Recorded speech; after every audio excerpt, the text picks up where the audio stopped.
Hello everyone, આજે ફરીથી હું એક મારી નવી રેસીપી લઈને તમારી સાથે આવી ગઈ છું. તો આજે આપણે બનાવીશું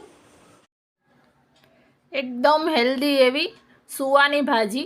આ ભાજી એટલા બધા રીતે ગુણકારી છે ને, તો ડાયાબિટીસ પેશન્ટ હોય, ડાયાબિટીક પેશન્ટને આપી શકાય છે. એને ડાયાબિટીસ કંટ્રોલમાં રાખે છે અને પેટના રોગો માટે તો આ ગુણકારી છે જ, કારણ કે આપણે સુવા દાણા ખાતા હોય છે.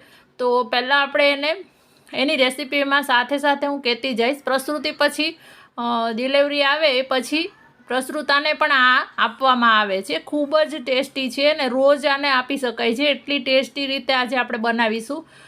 તો એના માટે અત્યારે મેં આ રીતે સુવાની ભાજી લીધી છે અને એના પાન આ રીતે આવા ઝીણા ઝીણા જ હોય છે અને કટ કરી લેવાની છે. કટ કરી અને ધોઈ લેવાની છે અને હવે આપણે વઘાર મૂકીએ છીએ. તો અત્યારે આપણે રેગ્યુલર ખાવા માટે બનાવીએ છીએ એટલે મેં એક મોટો ચમચો જેટલું તેલ લીધું છે. તમે પ્રસૂતિ પછી આપતા હોય તો ઘીમાં બનાવીને આપી શકો છો.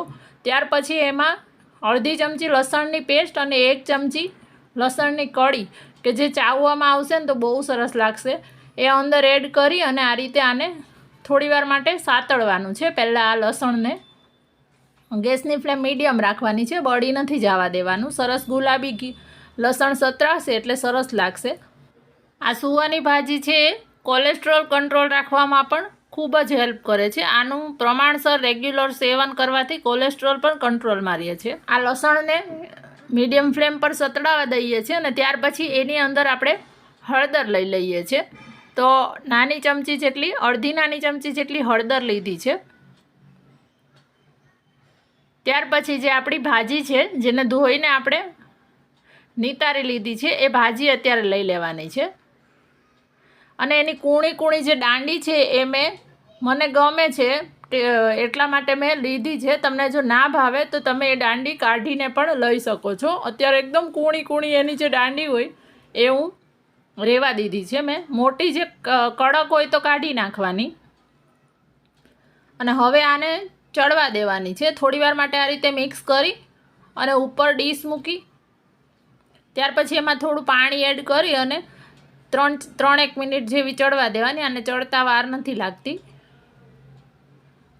આ કેન્સર સામે પણ આ ભાજી છે રક્ષણ આપે છે. અને પેટમાં દુખાવો કે રહેતો હોય તો એને પણ આ આપવામાં આવે તો એને પણ પેટમાં રાહત રહે છે. હવે આપણે એની અંદર સ્વાદ પ્રમાણે મીઠું લીધું છે. પ્રસૂતિ પછી સુવાદાણાવાળું ખાવા દેવામાં આવે છે, જે ગરમ લાગે છે એટલા માટે. તો આ સુવાની ભાજી તમે બનાવીને આપો. આના અલગ અલગ રીતે શાક બને છે. સુવાની ભાજી ડ્રાય બને છે, રસાવાળી બને છે. ત્યાર પછી સુવા પાલકની ભાજી બને છે. મારી મમ્મી સુવા પાલકની ભાજી બહુ સરસ બનાવે છે. સુવા રીંગણાનું શાક બને છે.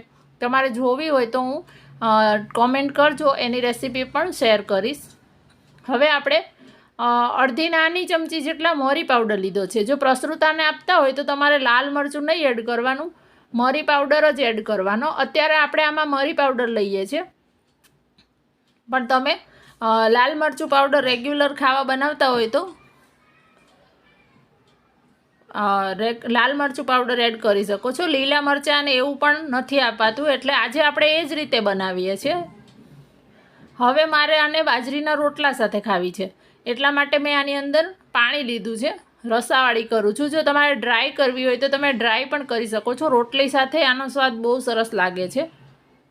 તો જો ફટાફટ આપણી આ સુવાની હેલ્ધી એવી ભાજી બની ગઈ છે. તમે પણ ટ્રાય કરજો. એક વખત તમે આના ફેન થઈ જશો. વિડીયો ગમ્યો હોય તો એક લાઈક જરૂરથી કરી દેજો અને મને તમારા રિવ્યૂઝ છે એ કોમેન્ટમાં લખવાનું ના ભૂલતા. અને ચેનલને હજી સુધી જો સબસ્ક્રાઈબ ના કરી હોય તો સબસ્ક્રાઈબ પણ કરી દેજો અને બાજુમાં જે બેલ આઇકોન છે એને પ્રેસ કરી દેજો, કે જેથી નવા વિડીયોની નોટિફિકેશન તમને સૌથી પહેલાં મળી જાય. Thank you.